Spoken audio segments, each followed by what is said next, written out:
Welcome to Our Girl Relationships.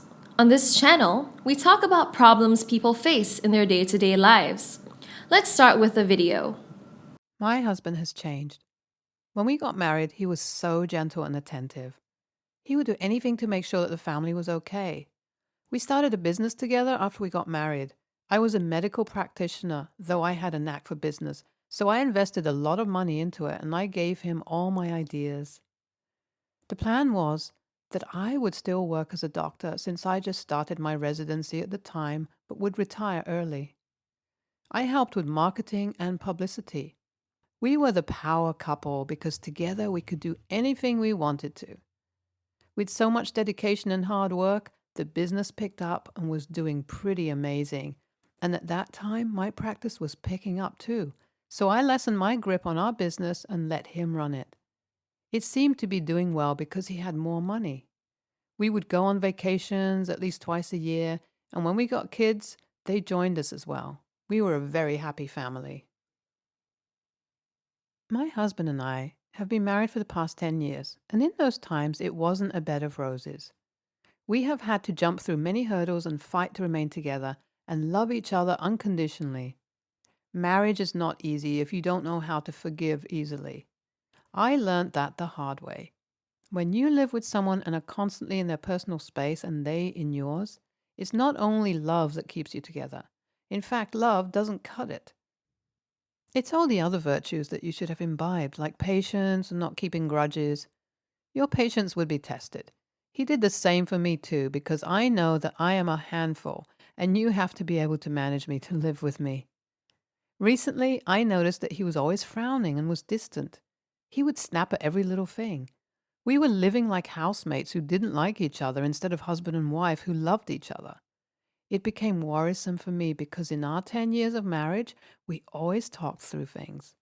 It was key that we communicated with each other when something was up. It was my husband who taught me this because at the beginning of our relationship, I wouldn't speak whenever something wasn't right. But you could tell that I wasn't okay. But that didn't move our relationship forward like he explained. I would have to speak up because he wasn't in my head and wouldn't know what the problem was. I finally learned it, so I'm surprised that for the first time since we met, he's doing the same thing. Something is definitely wrong, and he is agitated and gets angry easily, but he isn't communicating, and when I ask him, he always tells me not to worry about it. It was not possible not to worry. I had thought of different scenarios to figure out what was going on, and the suspense was driving me crazy. I even thought the worst. Maybe he was sick, but I dismissed it immediately. What I decided to do was support him through whatever was going on, and maybe this time he wanted to handle it alone. Though it was painful for me that he didn't bring me into what was going on with him. He was rarely at home now and came back very late. Most of the time the kids were already asleep, and they left early in the morning for school when he was still sleeping because he slept very late. Our children missed him a lot, but I had to give an excuse for him. One of my daughters asked me if Daddy was okay and if we were fighting. That broke my heart into pieces. I gave her a warm smile and reassured her that everything was okay. That day, my husband didn't go anywhere and he seemed to be doing better. He told me that he wanted to speak to me when I was back from work. I was so curious that I left work early. He told me that our business was going down, and we had been struggling for some time now, but he didn't want to bother me. He said that our lifestyle may have to change to accommodate it at least until it picks up again. He also told me that the many gifts and vacations would have to stop, and we would have to manage ourselves very tightly. I reminded him that we are in the marriage together, and I would do anything to support him. Plus, I work too, and I had initially footed some bills on my own until he insisted that I shouldn't, because he wanted to take care of me. Things seemed to be more civil with us now, since he told me what was going on. I cut down on all our expenses as a family and made sure that we were in the green zone, so that if it happened that I had to foot all the bills for the month, I would be able to do so comfortably. Because I also own the business, I asked to see our books so I could know how bad things had gotten. He kept changing the subject every time I brought it up. He was hiding something, but I didn't know what it was. We got into fights because he wouldn't come clean about the company, and that really pissed me off. I had this gut feeling that I couldn't shake off. It didn't feel good at all. I noticed even the slightest things, so it was weird to me that when his perfumes finished recently, he got new ones, and they were more expensive than the ones he used before. My husband wasn't one to waste money. In fact, between the two of us, I was most likely to the one to do that. He always saved up and spent only what he could afford, so I expected him to buy cheaper perfumes since he kept going on about how we had to manage our finances. There were some other things I noticed that didn't add up. So one day, I went to the office when he traveled for a business trip and asked to see the records.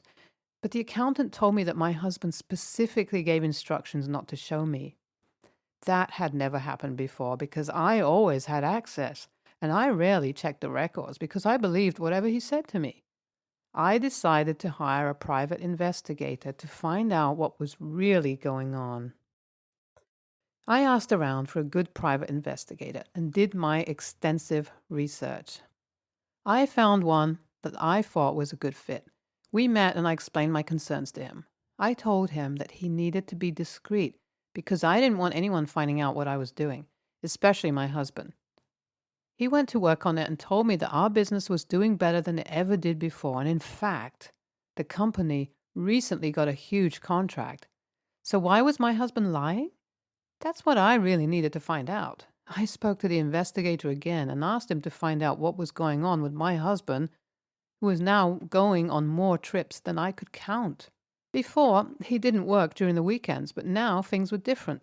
He would either say he had a short trip to go on or he had work. It was like he only came home to bathe and change up his clothes, and next thing he was gone again.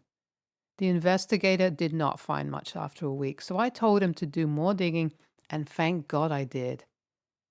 When we met again, the investigator asked me about a business. The name wasn't familiar to me, and I didn't know anything about that business. I almost got angry, thinking he was just beating around the bush because he had not come up with anything. He calmed me down and told me that if I have never heard of the business, then he'd just solved the puzzle. Apparently, my husband had been siphoning funds to that business, which started about 3 years ago. That was the shock of my life because it meant that my husband was trying to steal all the money. If he wasn't telling me about the business and wouldn't give me access to the records of our own business, it meant that he was intentionally stealing money from me. I had trusted him too much. Like I said before, I am a practicing doctor, and at the beginning we both invested equally into the business, but I left the day-to-day running to him since I didn't want to quit my medical practice yet. When he came back from his latest trip, I confronted him about it. He seemed startled at first, and then he denied it. He accused me of trying to bring up something out of nothing. I had documents to show that the company was indeed real and had been running for the last 3 years. Yes, I was very trusting, especially because he is my husband, but I wasn't going to let him cheat me, and since he wasn't coming clean on his own, I got the authorities involved. The court ordered our business to be audited. It was found that the records have been tampered with for a very long time, even before he started moving it into his personal business 3 years ago. I have been living with a cheat. It made no sense to me why he would try to take money for himself. I literally gave him control over the business to run how he saw fit. The least he could have done was to be honest with me. I would have supported him if he wanted to go into another business. I am all for expansion. But this was even way more than taking money. He was willing to make his family suffer because of greed. We had completely changed our lifestyle to accommodate financial strain. Our kids were not used to it, and it got to me every time I denied them something they were used to having. I was asked if I wanted him to pay back all the money that he stole and if I wanted to press charges so he would go to jail. I decided against it. I told them the amount I wanted back, which was not close to the amount he had stolen over the years, and asked that I became the sole owner of our company while he takes his other company. He had done enough damage, though it was a relief that our business was still doing fine. I decided to leave my medical practice and run the business. It was my dream to retire early from medicine, though I wish it were in more favorable circumstances, but I would figure it out. As for our marriage, I don't believe in divorce, and I am capable of forgiving him. We would just have to rebuild our marriage, and it would only be if he is willing to. NTA, your husband is greedy. I can't believe he put the strain on you and your kids while he was stealing your money. YTA for trusting too much. You don't give anyone that much power over your business. You trusted whatever he told you and didn't check the books. That is why he could steal from you, because he felt that you would never find out. By the way, I would have asked him to return all the money he took and send him to jail, but I see you have a kind heart. Next story. I married my husband when my SD, Lee, was 10, and we all moved into a home I purchased prior to the marriage. My husband parented from guilt, Disney dad, as her mother didn't really come around until her teen years.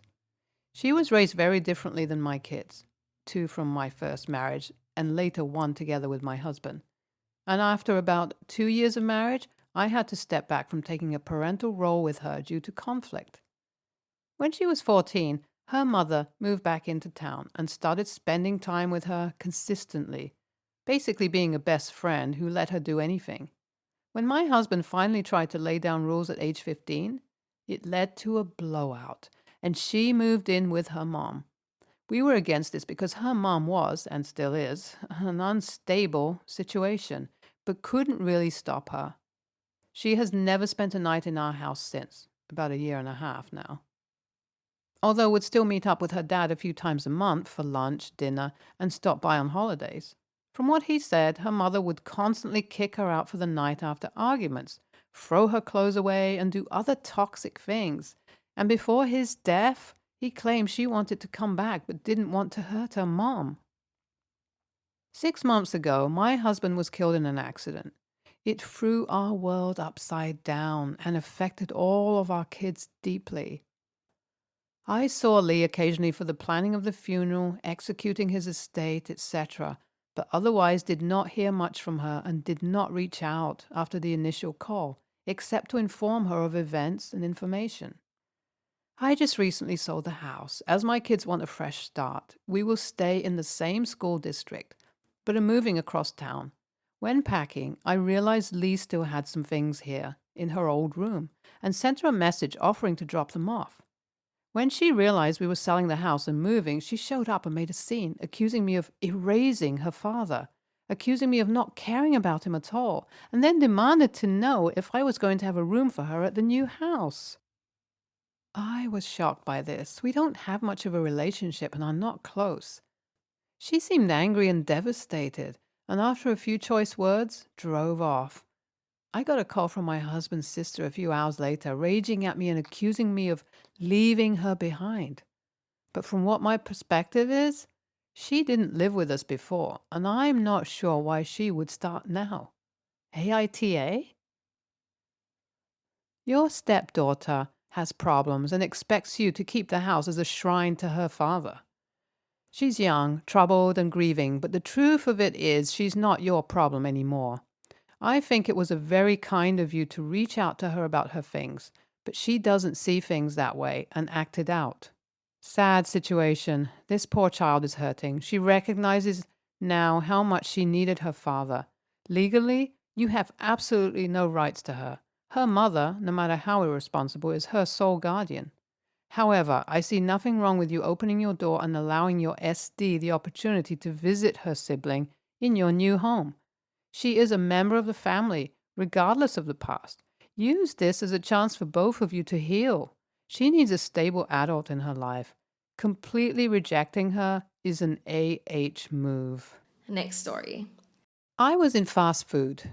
I've had this job for 6 years, and I've always struggled to be on time. A few months in, I was made a manager. There always needs to be a manager in the building, but at that location, it made no difference if I was late. There were always multiple managers there. And then I was transferred to my current location. It's smaller and has a lot fewer managers. If I was late, someone would be waiting for me to show up so they could leave. After about a week, I sat down with my manager, Eliza, and we made a deal. My schedule was changed so that all of my shifts started an hour earlier. So I had 9-hour shifts instead of 8, and there was a guaranteed 1 hour overlap between me and the person before me. And it worked wonderfully. Even being regularly late, I still had the smoothest transitions because of that overlap, and nobody was inconvenienced. The manager before me would also sometimes be late to leave early, which everyone, in particular Eliza, who was salaried, enjoyed. Eliza even tried to convince the others working my shift to do that as well, but they refused. So it's still an 8-hour shift, with only me working 9 hours. 2 months ago, Eliza got transferred. We got a new manager, John. I don't know how the transition goes, but I assume that even if he was made aware of it, he would not be willing to continue my deal from before. I've had a second job now for 3 months and easily work through my lateness issues there. Tardiness isn't punished there, but makes the job much more difficult. The work starts on time, whether you're there or not. And I felt like I could do fine with that at my main job as well, as long as we could go back to the 8-hour shifts. But when we got to our first schedule made by John, I was still given a longer shift, with an hour earlier start time. I honestly preferred it this way, mostly because it allows me to stress a lot less about when I get there. John seems to like it that way too. He regularly leaves early on my days, so I see no need to bring it up with him. But I'm being told by the other managers and even some crew that John complains constantly to them about my lateness. Am I the a-hole for not being on time until my manager addresses it with me? YTA, and I have zero respect for someone who's habitually late to the point that their supervisor had to come up with what is, frankly, a ridiculous method of coddling you so that your tardiness wouldn't have a direct impact on other people. Like, serious question, is there something wrong with you such that you are physically incapable of being on time? Or are you just selfish and entitled? You're an adult. Adults show up to work when they're scheduled, not when they feel like it. I'm not sure where you got the notion that you're too important to have to show up on time, but it's a major character flaw. So, you made your shift an hour longer because you're always late? You're still late, but because your shift starts sooner, it's not as big a deal? So you're just late on purpose? Because that makes no sense. If your job starts an hour earlier and you get there late, but not so late as to cause trouble, then why couldn't you get there on time prior to the schedule change? This makes zero sense to me. YTA though.